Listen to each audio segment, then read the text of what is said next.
og velkommen til Saras Pengebog. Det er mig, der er Sara. Og i den her video, der skal jeg stoffe min løn for maj måned. Så jeg synes bare, vi skal hoppe ud i det. Vi kan starte med at kigge på min indkomstfordeling. Jeg er så heldig, at jeg er gået op i løn her fra maj måned, eller fra april er det jo sådan set, men det er jo penge, jeg kan bruge i maj.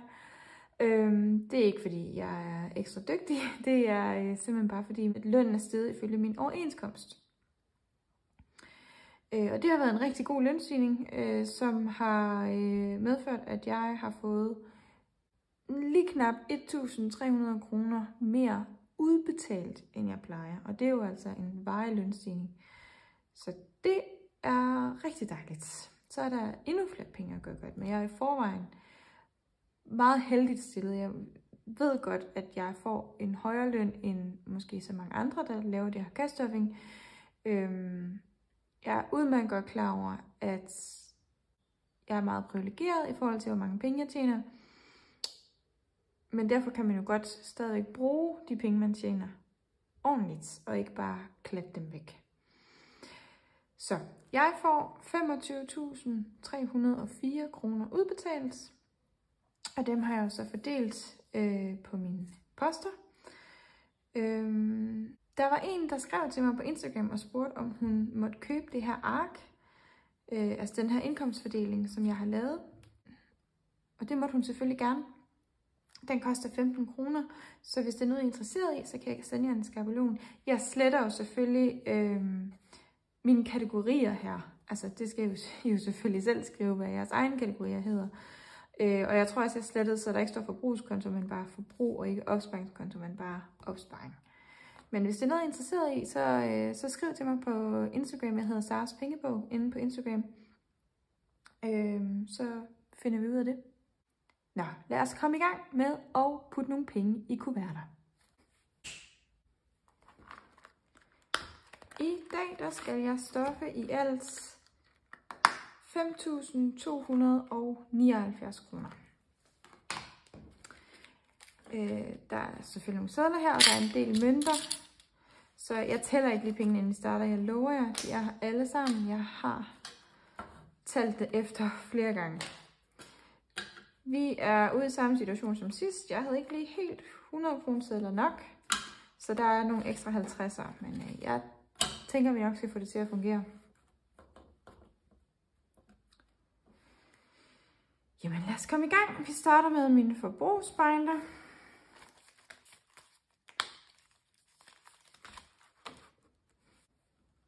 Der starter vi med abonnementer. Og der skal 101 kroner i. Så jeg kan finde en 1 krone hernede i stedet. Den er der. Så den har nu 101. Så er der bil. Der er jeg jo nået dertil, at jeg bare fylder op til 2.000 hver måned. Den plejede at få 400 om måneden, men denne gang skal den have 160, fordi det er, hvad jeg har brugt i benzin den her måned. 150 over 60. Så jeg kan godt se, at det ikke er vanvittigt mange penge, jeg bruger på benzin. Det er en lille bil, og jeg kører ikke så langt. Så det er dejligt. Så nu er der, skulle der meget gerne være 2.000 kroner. 1.500, 700, 800, 950, 2.000.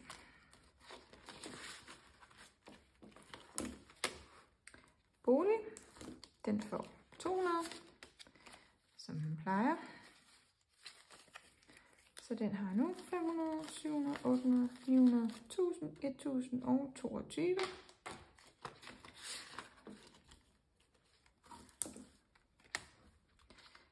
Diverse, den får 473. Den får sådan lidt bare resterne af, hvad der er tilbage her. 450, 70, 2, 3. Så nu har den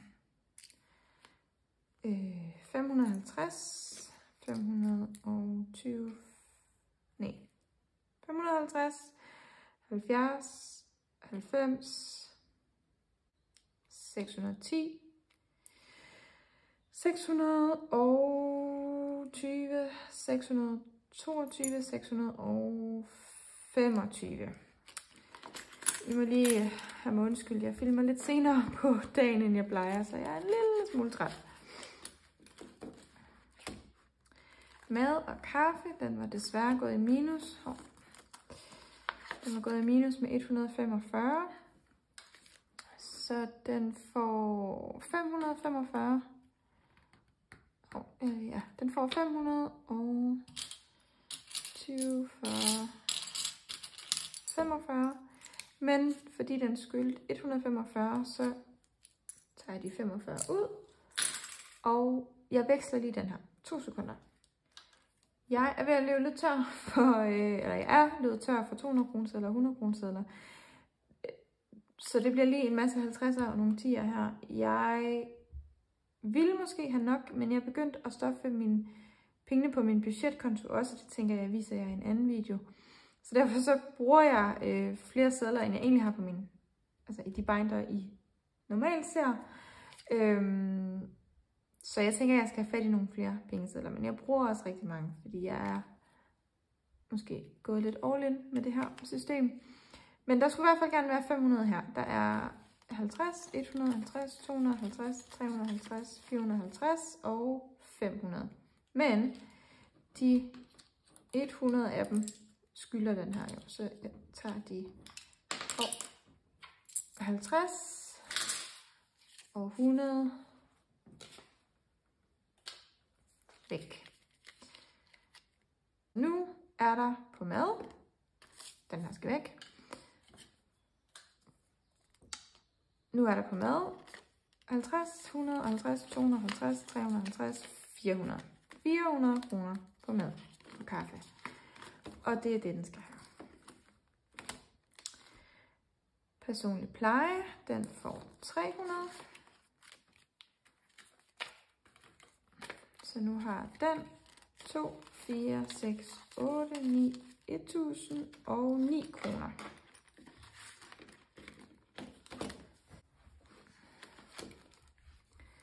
Stella, den får 600. Så nu er der på Stella-posten 500, 1000, 200, 300, 400, 1430, 40, 42. 1442 kroner på Stella. Sådan. Det var mine forbrugsbinder. Så går vi til min opsparing. Og der starter vi med baby nummer 2, som får 150 kroner. Og jeg vil gerne lige gentage, jeg er ikke gravid. Det er simpelthen bare fordi vi tænker lidt fremad, at vi sparer op til det. Der er nu 500, 700, 900, 1100, 1300, 14, 15, 16, 17, 18, 1900, 2000, 2050, 2150, 2150.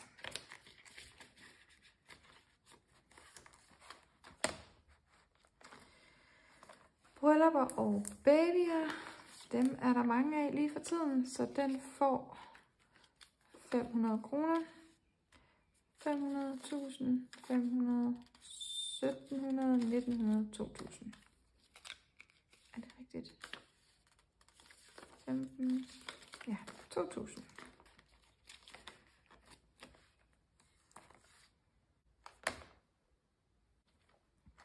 Elektronik. Den skal have en lille 50'er. Så nu er der 200, 3, 4, 5, 50, 56, 57. 750 i elektronik. I ferie. Den skal have 236. Så 200. 20, 30, 5 og 6. Og der skulle gerne give en 50'er. 20, 30, 40, 45, 50. Så dem veksler jeg lige. Sådan der. Så nu er der i ferie 1000, 2000, 2, 4, 6, 7, 850, 900. 2900.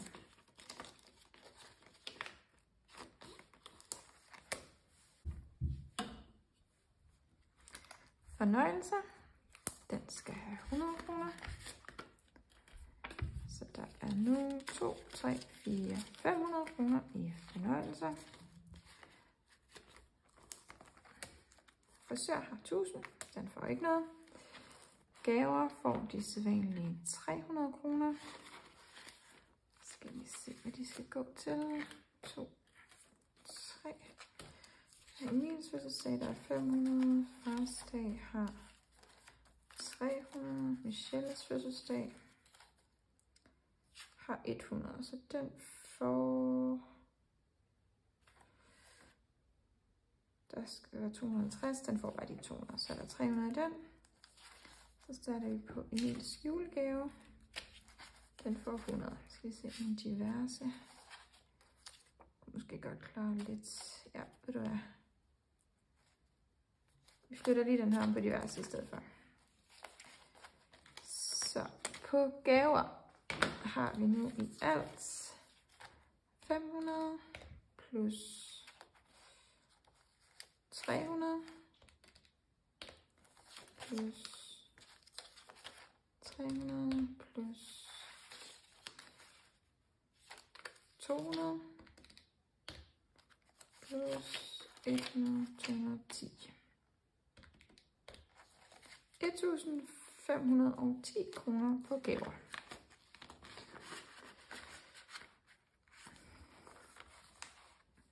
Og det jeg sparer op til her, det er kun de gaver, jeg selv skal betale for. De gaver, jeg skal give sammen med min mand, det vil sige til vores familie, dem sparer vi op til på vores budgetkonto. Så det her, det er kun det, jeg selv skal betale ud over det.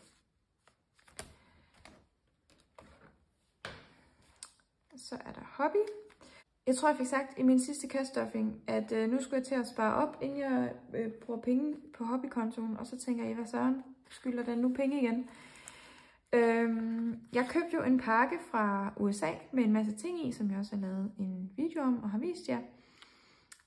Den havde jeg betalt for, også for leveringen, men så kom der så med lige en regning efterfølgende på 328 kroner for moms, importmoms. Jeg tror momsen var sådan 170, og så resten det var gebyr fra FedEx for at håndtere den her moms. Så det blev lige pludselig en rigtig, rigtig dyr pakke. Det endte med at koste mig over 1000 kroner. Alt i alt, altså for ting og for fragt og ja, moms åbenbart. Så jeg kommer i hvert fald ikke til at bestille noget fra USA igen. Og jeg synes, det er rigtig ærgerligt, fordi de har simpelthen bare så mange fine ting derovre. Mange af de binder og ting, vi kan købe, det er jo på Temu eller Shein, og det er også fint. Altså det er også meget det, jeg har af derfra. Men det er bare lidt lækre med nogle af de sådan rigtige binder, der ikke er sådan noget, ja, fra Kina. Men det kan da være, at der engang er nogle producenter, der begynder at sælge til Danmark, eller til EU i hvert fald, så det ikke er så dyrt at købe det. Men hvis I kender nogen i EU, der laver nogle rigtig lækre binder, eller ja, sådan udstyr til de her ting, så må I gerne sige til. Eller jeg ved, måske skal I ikke gøre det, for jeg bruger bare mine penge på det. Men de her 320 kroner, dem skal jeg i hvert fald have betalt af til mig selv. Så hobby får 328, så den går ligesom i 0. Skal vi se, 20, 5,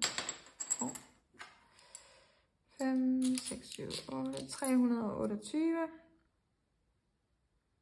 Som alle sammen skal væk med det samme.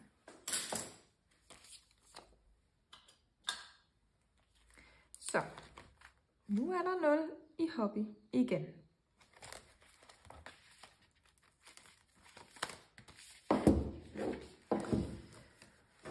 Så Så er der min næste opsparingsbinder, som er en af de ting, jeg købte for alt for mange penge. Men jeg synes, den er bare, ja, det kan I selvfølgelig ikke se, men den er virkelig rar at røre ved, og den er bare god kvalitet, den her binder her. Så jeg er glad for den, men altså, den er nok ikke lige 1000 kroner værd. Ej, jeg fik også andre ting, men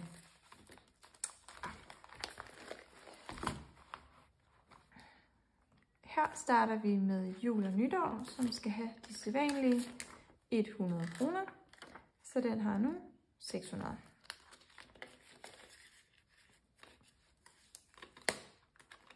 Og det her, det er jo så altså ikke til julegaver.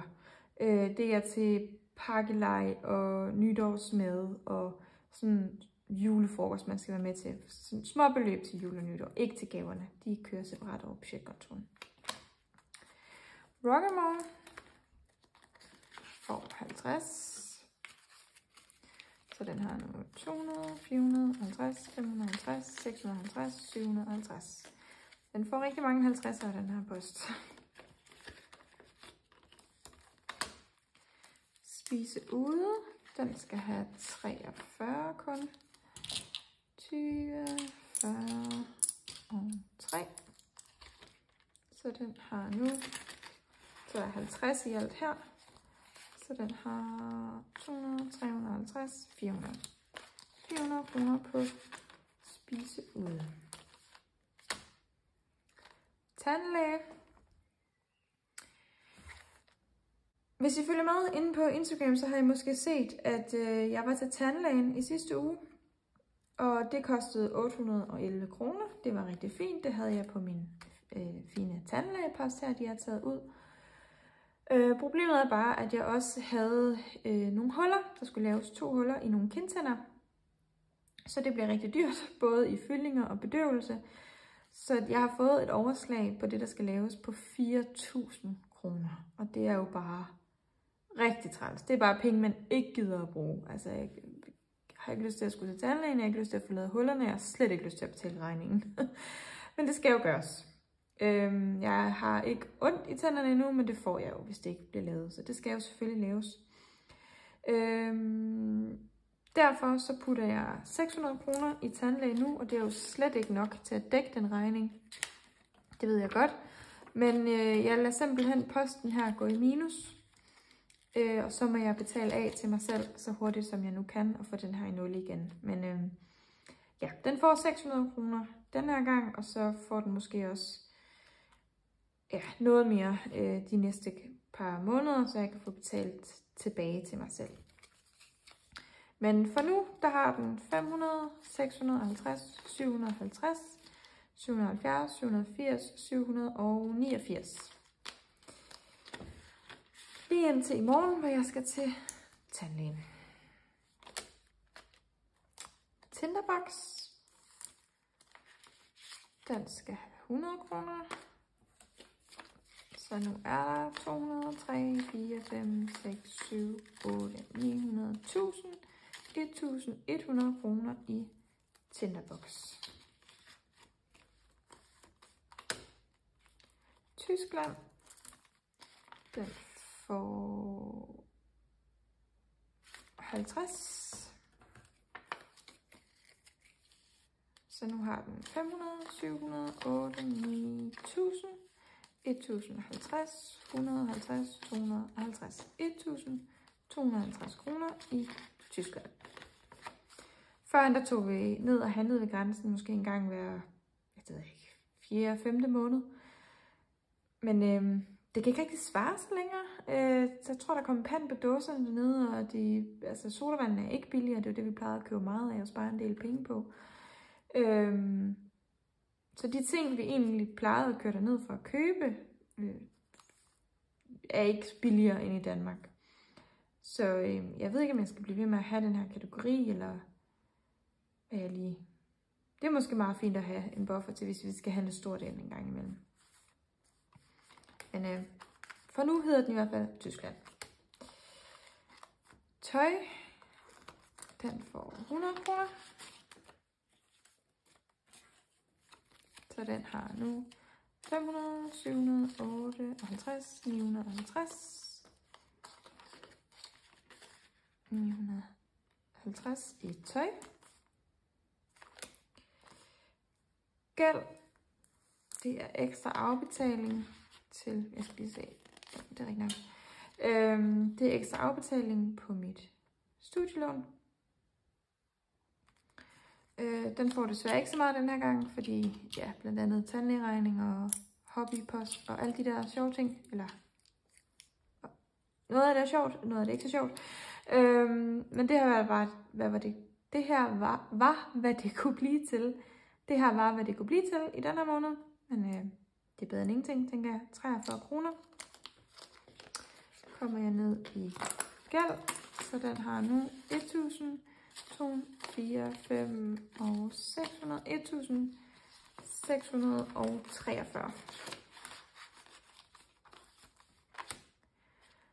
Så er der Casino Night, der trækker jeg sidst en 8 og en 7, så det er 150 kroner,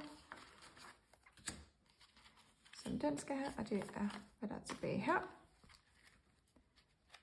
Dem kommer vi herned i. Dem tæller jeg ikke før til allersidst. Men vi skal have trukket nogle nye kort.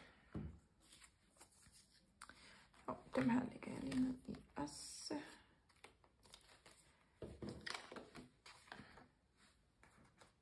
Og jeg har mit kortspil her. Jeg kan se, at jeg mangler min tus, den finder jeg lige. Sådan. Nå, lad os få trukket nogle nye kort. Blande.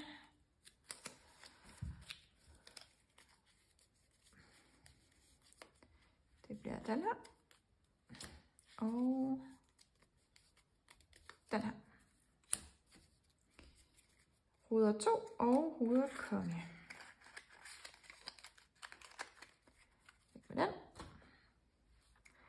Så det er altså 150 kroner og 20 kroner. Så 170 skal jeg putte i den her næste gang.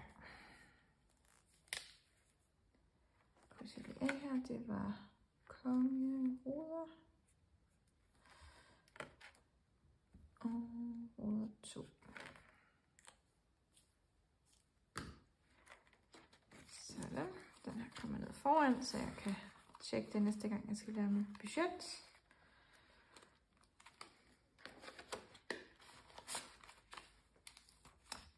Sådan der.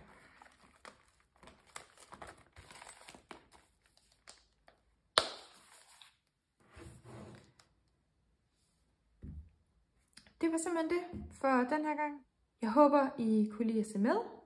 Hvis I kunne, så må I meget gerne skrive et blåt hjerte ned i kommentarfeltet. Blå er nemlig min yndlingsfarve, så jeg bliver ekstra glad, når jeg ser sådan et. I må også meget gerne følge med inde på Instagram. Jeg hedder som sagt Saras Pengebog derinde også. Og hvis I ikke allerede gør det, så tryk meget gerne abonner her på kanalen. Så kan I følge med næste gang, jeg lægger en video op. Kan I have det godt så længe? Hej hej!